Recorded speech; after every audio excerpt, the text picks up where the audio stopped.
Mike Duggan again, and I have made this series of videos, as you know, if you've been watching them up to this point, so that you can have more active choice in determining your health care. And this is video number 7, and we have looked at a number of things already, which I'll sort of summarize a bit. But this one discusses the determinants of your health care and how you know that the system needs to be repaired. Obviously, if it doesn't need to be repaired, then we don't have to do any work here. But the fact that we know it needs to be repaired means that we have a lot of work to do, and that's you, me, and everybody else involved in the healthcare system.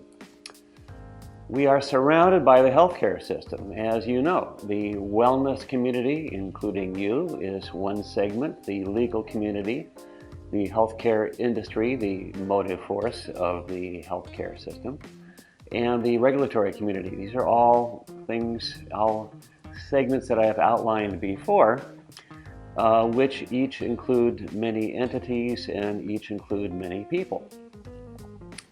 So you have a sense of what the healthcare system is like overall at this point. It is clearly broad, complex, diverse, and driven by the whims of human behavior, political will, and corporate greed. That's a little bit of a cynical approach to it, but you know, it's worth thinking about that as a driving force in the overall system and as something that determines the effectiveness of this system for you. Again, you are part of the wellness community. You are one of the many people that have a role in determining the effectiveness of the healthcare system. The wellness community is consisting of people that are heavily influenced in their care that they provide, but you are still in a strong relationship and a strong personal connection with your healthcare providers. Okay, how do we go about improving that connection? The proper functioning of the healthcare system depends upon people who teach, learn, are empathetic, are honest with themselves and with others, and have a healthy sense of curiosity, and exercise that curiosity. But, and here's how we know it needs repair. But there are great providers that are limited in the care that they provide, and that limitation might be real or it might just be felt. Either way, it's a limitation. I've known great providers that have felt and been limited. There are providers that restrict, regiment, and overreach the care they provide for one reason or another. One would be fear of losing money.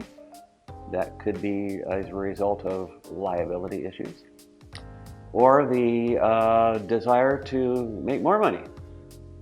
That's certainly a hallmark of human behavior. Okay, but the hallmarks of the system as it needs repair. Providers make choices in your care thinking they have no choice. They compromise your care, thinking they have no choice. We'll look in more detail at how they could think that in subsequent videos.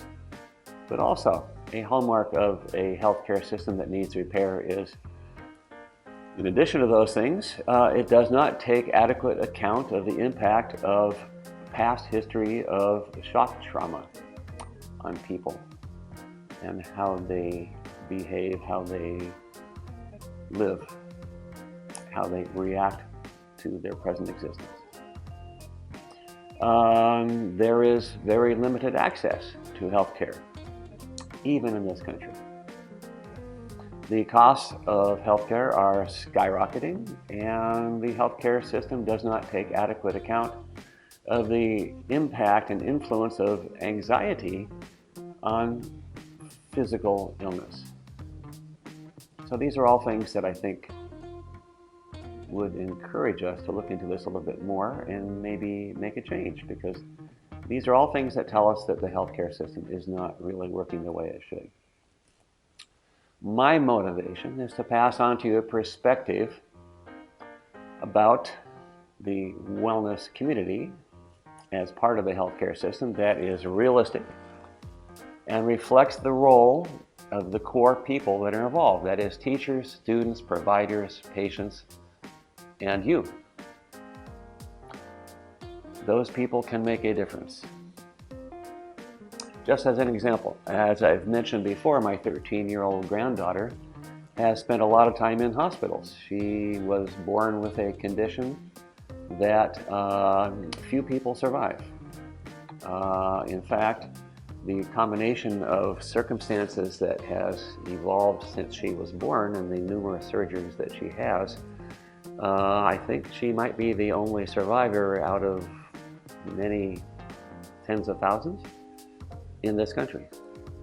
Now, she survived because her healthcare providers took note, and the reason they did that is because my granddaughter's mother did her homework, spoke up, asked questions, made demands, formed her own opinion about what needed to be done, and basically kept everybody honest.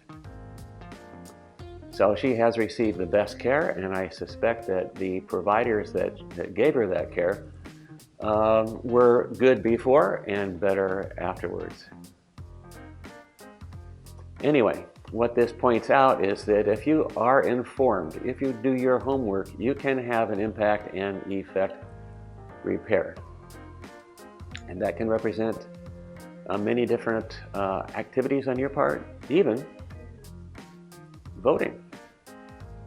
As I said before, one of the parts of the healthcare system is the regulatory community that includes legislators, and legislatures. They make laws. We can vote on those laws, and those laws have a direct impact on how we receive healthcare. Some of those lawmakers have a direct impact on how we receive healthcare, both for us and for others. So these are things that determine our ability to receive healthcare. And as I said, we know it needs to be repaired, and we will be exploring in future videos exactly how that's going to take place, or how that could take place if you have the will to do that. And this also means that we will be looking much more carefully at people, because again, many people have a role in your healthcare, and they are distributed all throughout the healthcare system. And each of these people has certain personal characteristics, certain personal qualities that they bring to bear for or against you. You need to know what kind of qualities to look for in them and what qualities to look for in yourself. So a few videos from now, videos 10, 11, and 12 will be looking very specifically at personal characteristics, personal qualities, and how those impact your ability to get good health care.